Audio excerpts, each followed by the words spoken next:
Welcome to my updates on the building industry. You're with Shallowchal, and I'm going to be giving you an insight into what I'm seeing in a slightly longer format than my TikTok and Twitter and shorts that I post on YouTube, with a little bit more in depth into some of the stats and some of the things that I see playing out with the building industry in Australia, and especially in Queensland, where I'm located here. Now, my company, the QHI Group, we build Class 1, Class 10, generally kind of smaller structures like granny flats, secondary dwellings, freestanding sheds that become homes, that type of thing, as well as home improvements, decks, patios, and carports. So we're across a pretty broad spectrum of projects, from home improvements to actual self-contained detached dwellings on properties, but mostly secondary dwellings, not primary residences, which is a huge market up here in Queensland in Australia.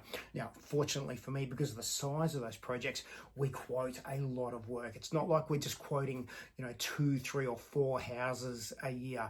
We quote hundreds and hundreds of these and supply over 1,000 of them around Australia every year as DIY kit solutions through our different businesses. So I get a lot of insight. I see a lot of things that most people wouldn't normally see. So I'm going to give you a bit more of an insight now.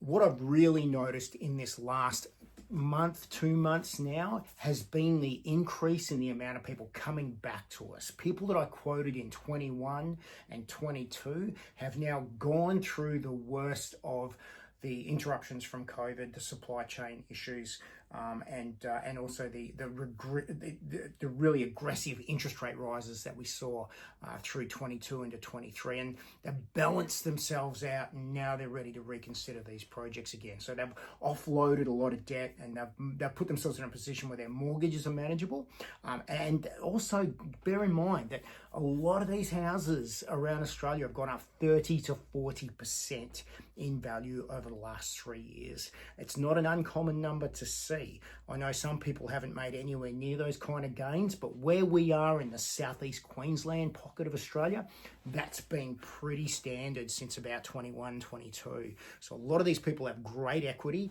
and they're looking to do more on their homes now. So stuff that we quoted back then that they were looking to do, they've come back around. They've gone full circle, and which is really pleasing to see. It's been a year of ups and downs in the building industry.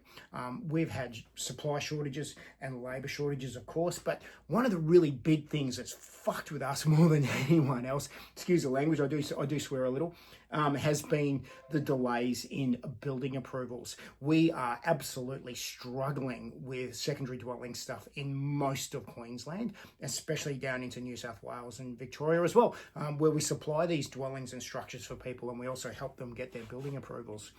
So yeah, building approvals have become really, really difficult, convoluted, tricky, and expensive. Where they can, councils are taking a huge pound of flesh to help their own bottom lines and budgets, which are obviously in a lot of problems and trouble at the moment.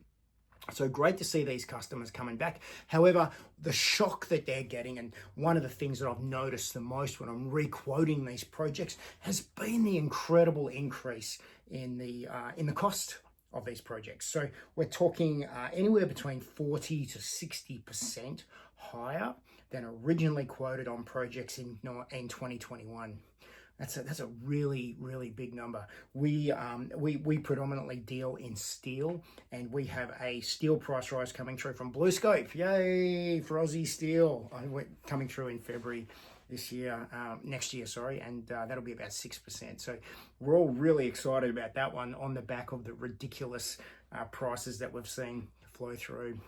As far as labour goes, this will be the first Christmas in 5 years where I have actually had tradesmen reaching out to me for work in the last 4 weeks, which is really unusual this time of year.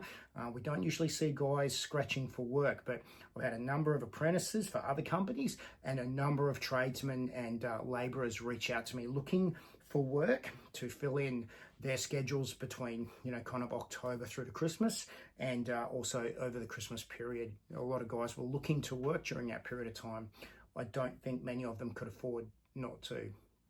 I find that kind of distressing to some degree, because it's a bit of an indictment on what's going on out there in the building industry at the moment, regarding the availability of labour. It's good and it's bad. There will be people that will struggle this Christmas because they don't have enough work.